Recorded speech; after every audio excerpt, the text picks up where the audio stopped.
Il était une fois dans un village. Léo est un garçon calme. Il va à l'école tous les jours. Dans sa classe, il y a Emma.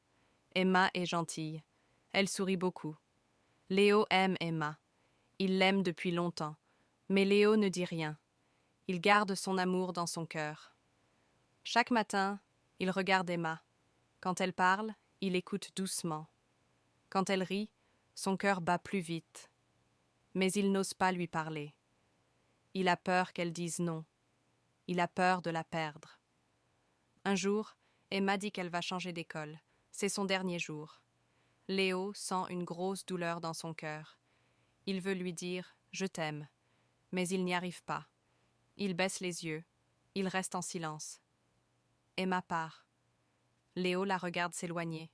Elle ne sait rien. Elle ne saura jamais. Léo l'a aimée. En silence. Les jours passent. Emma n'est plus là. Léo est triste. Il ne sourit plus. Il pense à elle, chaque matin, chaque soir. Il regrette. Il se dit « J'aurais dû lui parler.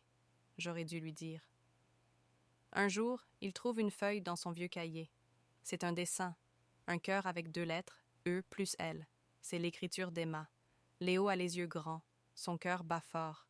Elle pensait peut-être à lui aussi. Alors, Léo prend un papier. Il écrit une lettre. Emma, je t'ai toujours aimée. Je n'ai jamais osé parler, mais je t'ai aimée, tous les jours. Si tu penses à moi aussi, écris-moi. Léo. Il met la lettre dans une enveloppe. Il l'envoie à l'adresse d'Emma. Et il attend. Un jour, 2 jours, une semaine. Un matin, il reçoit une lettre. C'est elle, c'est Emma.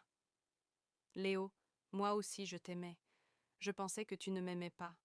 Je suis si heureuse de ta lettre. Veux-tu me revoir? Léo sourit pour la première fois depuis longtemps. Il prend son sac. Il part voir Emma. Son silence est fini.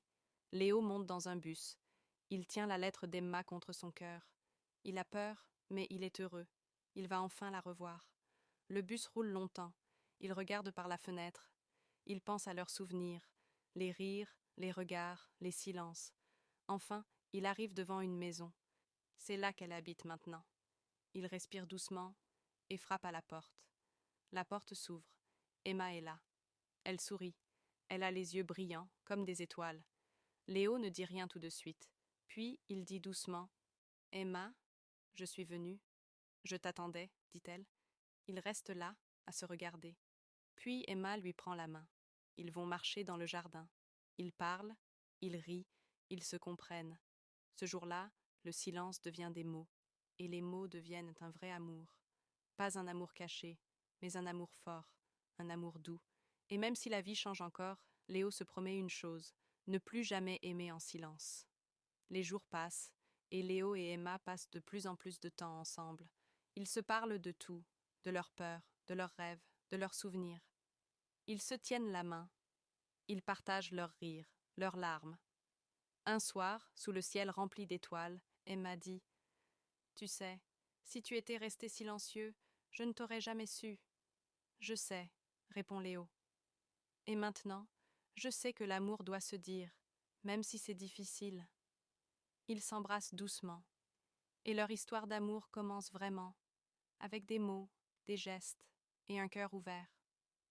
Conseil de cœur. Parfois, on aime quelqu'un en silence. On a peur d'être rejeté ou de ne pas être compris. Mais le silence peut faire perdre ce qui est beau. Si tu aimes quelqu'un, dis-le, même doucement, même avec des mots simples. L'amour, c'est fait pour être partagé, pas caché. Et si la personne ne t'aime pas en retour, ce n'est pas grave. Tu auras été courageux, et ton cœur sera libre pour aimer encore, car le vrai courage, c'est d'aimer avec vérité, et le vrai amour commence toujours par un mot,